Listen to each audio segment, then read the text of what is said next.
নমস্কার, world news Bangla চ্যানেলে আপনাদের স্বাগত। আজকে নিয়ে এসেছি সম্পূর্ণ একটি অন্যরকম প্রতিবেদন। হাড় হিম করা একটি সত্য ঘটনা জানবো। মাউন্ট এভারেস্ট শুধু সৌন্দর্যের প্রতীক নয়, এটি বিশ্বের সর্বোচ্চ কবরস্থানও। এমন কিছু করুণ ইতিহাস জমাট বেঁধে আছে যা শুনলে অবাক হতে হয়। আজ জানবো এমনই দুটো সত্য ঘটনা। সালটি ছিল 1979। জার্মান পর্বতারোহী হ্যানালোরে স্মার্টজে এভারেস্ট জয় করে ফেরার পথে প্রচন্ড ক্লান্ত হয়ে পড়েন। আবহাওয়া খারাপ হতে শুরু করে। ক্যাম্প থেকে মাত্র 300 ফুট দূরে তিনি অবসাদের কারণে বসে পড়েন এবং তার সঙ্গীদের বলেন, আমি আর পারছি না। সেই যে তিনি বসলেন আর ওঠেননি। তীব্র ঠান্ডা আর অক্সিজেনের অভাবে সেখানেই তিনি মারা যান। সবচেয়ে অদ্ভুত এবং করুণ ব্যাপার হলো তার মৃতদেহটি বছরের পর বছর ধরে ঠিক সেভাবেই বসেছিল, খোলা চোখ, বাতাসে উড়ন্ত চুল, যেন তিনি এভারেস্টের এক অনন্ত প্রহরী। পরবর্তী আরোহীরা তার পাশ দিয়েই যেতেন। এক্ষেত্রে বিজ্ঞান কি বলে? এভারেস্টের 8000 মিটারের ওপরের অংশকে ডেথ জোন বা মৃত্যু অঞ্চল বলা হয়। এখানকার তাপমাত্রা হিমাঙ্কের অনেক নিচে, -30 ডিগ্রি সেন্টিগ্রেড থেকে 60 ডিগ্রি সেন্টিগ্রেডের নিচে থাকে এবং বাতাসে অক্সিজেন প্রায় থাকে না।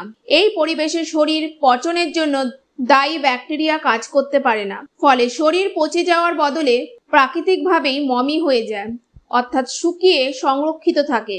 হ্যানালোরার শরীরও ঠিক এইভাবেই সংরক্ষিত ছিল। পরে এক ঝড়ে তার দেহটি স্থানচ্যুত হয়।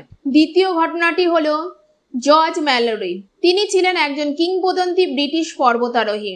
1924 সালে সঙ্গী অ্যান্ড্রু আরভিনকে নিয়ে এভারেস্ট অভিযানে গিয়ে হারিয়ে যান তিনি। রহস্য ছিল একটাই, তারা কি চূড়ায় পৌঁছতে পেরেছিলেন?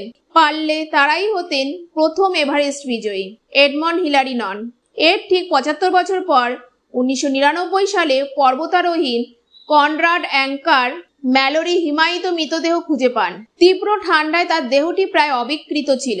ম্যালোরির শরীর পরীক্ষা করে দেখা যায় তার একটি পা মারাত্মকভাবে ভাঙা ছিল এবং কোমরে দড়ির আঘাতের চিহ্ন ছিল, যা পড়ে যাওয়ার প্রমাণ দেয়। সবচেয়ে অবাক করা বিষয় হলো ম্যালোরির অক্ষত পাটি তার ভাঙা পায়ের ওপর আড়াআড়ি করে রাখা ছিল, যা থেকে ধারণা করা হয় তিনি পড়ার পরেও বেশ কিছুক্ষণ জীবিত এবং সচেতন ছিলেন, কিন্তু তার ক্যামেরাটি খুঁজে পাওয়া যায়নি, যা হয়তো পারত 75 বছরের পুরনো রহস্যের সমাধান করতে। মানুষের অদম্য ইচ্ছাশক্তি আর প্রকৃতির নির্মমতার মধ্যে ব্যবধান কতটুকু। এভারেস্টের চূড়া ছোঁয়ার গৌরব যেমন আছে, তেমনি আছে মৃত্যুর হিমশীলতার বাস্তবতা। প্রিয় দর্শক, আজকের প্রতিবেদন এখানেই শেষ করলাম। আপনাদের ভিডিওটি ভালো লাগলে লাইক এবং শেয়ার করুন এবং আপনাদের মূল্যবান মতামত কমেন্ট বক্সে লিখে জানান। এই ধরনের ভিডিও পেতে গেলে চ্যানেলটিকে সাবস্ক্রাইব করে রাখুন। ধন্যবাদ।